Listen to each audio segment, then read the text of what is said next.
Hello, you're watching the new production of the Professor Blair Witch Project. No, sorry. Hi, I'm Paul Priester. If you don't know me, I'm the chair of the Counseling Psychology program.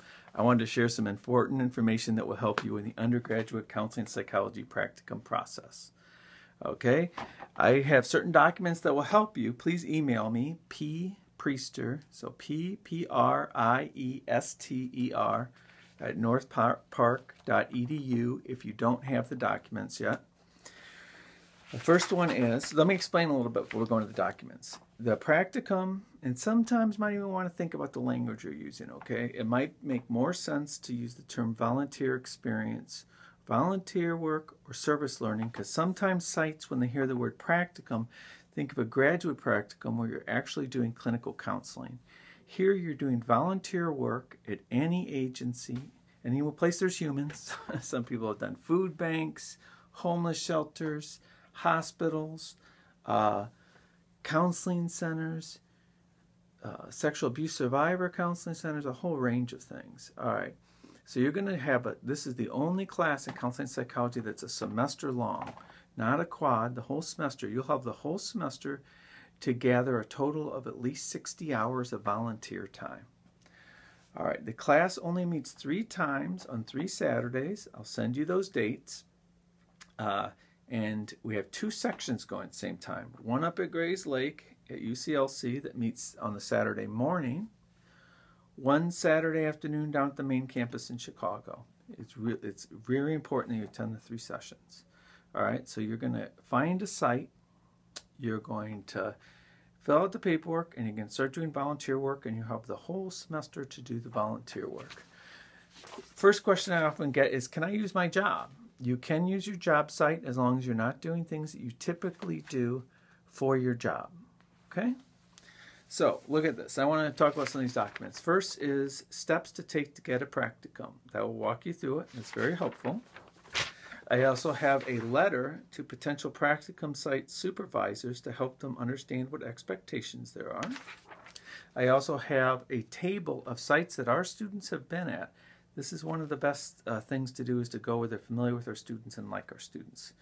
I also have a website that's sometimes useful, sometimes not, in finding volunteer sites. And I have a site of more graduate level sort of internship that sometimes people find useful. The best advice I give to you is, if you have any connection, use it to network to get a site if you don't want to use one of ours. Remember, it's your responsibility to find the site. Once you find a site, it's really important to fill out the honorarium, this memorandum of understanding. By filling this out and having your site supervisor sign it, you sign it, and me sign it, this establishes insurance coverage for you. You're covered under North Park's vicarious liability rather than your sites. And it's really important, before you do one single minute of volunteer work, you have this form signed and delivered to me. Okay? You know, when you're thinking about a site, you can think about what we have a few months yet. It won't start till January. Start looking. Think about what site you'd really like to be at. And then as we get closer, if it finally gets to the beginning of the semester and you don't have a site, it changes from what's my ideal site to I just need a darn site, and you need to find a site. We have ones you can work at.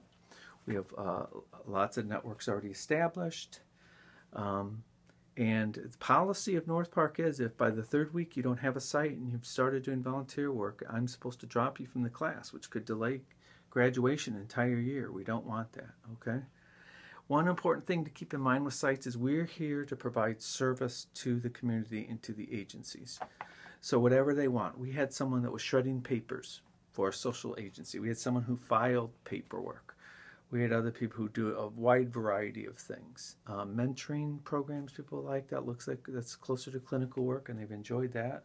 If your church has any social service programs, get involved there. That's good also.